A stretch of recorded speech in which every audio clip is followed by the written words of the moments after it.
Assalamu alaikum, I'm Aisha and you're watching Samaa News. Here are today's headlines. The Trump administration has ordered US diplomats worldwide to stop processing visas for Afghan nationals, effectively suspending the special immigrant visa program for Afghans who assisted the United States during its 20-year presence in Afghanistan. According to a State Department cable, all US diplomatic posts have been instructed, effective immediately, to reject all immigrant and non-immigrant visa applications from Afghan nationals, including special immigrant visa applicants. The move marks one of the most sweeping policy halts affecting Afghans seeking entry into the United States. US President Donald Trump says the airspace above and around Venezuela should be considered closed. He made the statement in a post on his social media platform, Truth Social. Trump did not provide any additional details or explain whether this reflects a policy proposal or a security warning. The message has caused confusion in Caracas, where officials are waiting for clarification. There has been no formal announcement from US aviation authorities or the State Department regarding any change in airspace regulations. The comment comes as Trump continues to increase pressure on the government of Venezuelan President Nicolás Maduro. 4 people have been killed and 14 others wounded after gunfire erupted at a family gathering in Stockton, California. Police say the shooting happened during a child's birthday party, and early signs suggest it may have been targeted. Authorities say the investigation is active, with no details yet on the shooter.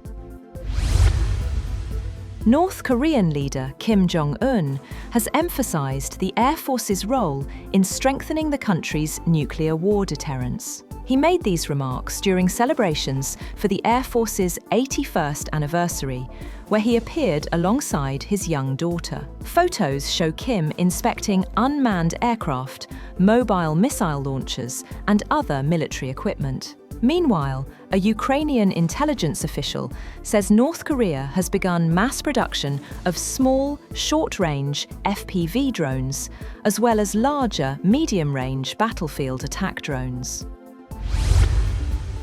Benjamin Netanyahu has asked Israeli president for a pardon in his years-long corruption trial, saying the criminal case is harming his ability to govern. Netanyahu denies all charges of bribery, fraud, and breach of trust. His lawyers say he still expects a full acquittal. In a video message, Netanyahu urged political leaders to support the move.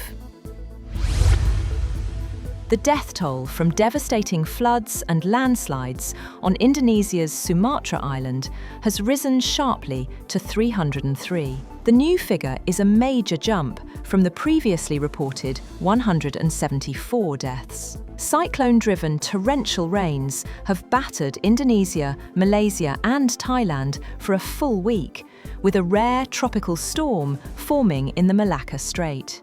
Officials say 279 people remain missing, while around 80,000 residents have been evacuated. Hundreds are still stranded across 3 provinces in western Sumatra as rescue teams race against time. Operations have resumed at Iraq's Khor Mor gas field, days after a drone attack forced a shutdown and triggered widespread power cuts across the Kurdistan region. Gas transmission to power stations has restarted. The Khor Mor field is one of the region's largest and a critical supplier for power generation. Authorities say restoring gas flow is expected to stabilize electricity supply across multiple provinces. Malaysia's Prime Minister, Anwar Ibrahim, has suffered a major political setback after his allies were decisively defeated in a key regional election in Sabah. Final results show Anwar's Pakatan Harapan coalition winning only 1 out of 20 seats, a sharp drop from the 7 seats it previously held in the eastern Borneo state. Political analysts say the results mark a serious blow for Anwar, calling it a grim first electoral test after nearly 3 years in office. Associate Professor Lee Kwok Tung described the outcome bluntly, saying Anwar's coalition lost badly. Pope Leo is set to travel in Lebanon today on the second and final leg of his first overseas trip as leader of the Catholic Church. He is expected to make a strong appeal for peace as Lebanon continues to face Israeli airstrikes. The first US Pope travels from Turkey, where he spent 4 days warning that humanity's future is at risk due to the growing number of violent conflicts worldwide. He also condemned all forms of violence carried out in the name of religion. That's all for now. For more updates, visit www.samaa.tv. Thank you for watching Samaa News.